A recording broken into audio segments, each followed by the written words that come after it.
Hi everyone, today we will talk about how to fix or how to solve Telegram desktop connecting issue.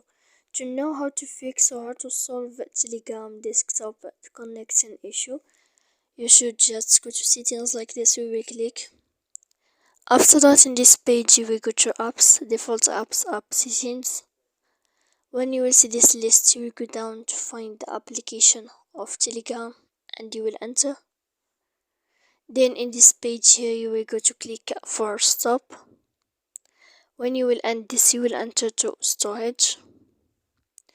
After that, in this page, you will click clear cache. Then you will go to click manage storage. And after all that, you can turn off your phone. So please don't forget to support us by like and subscribe. See you next time in another video and thank you for watching.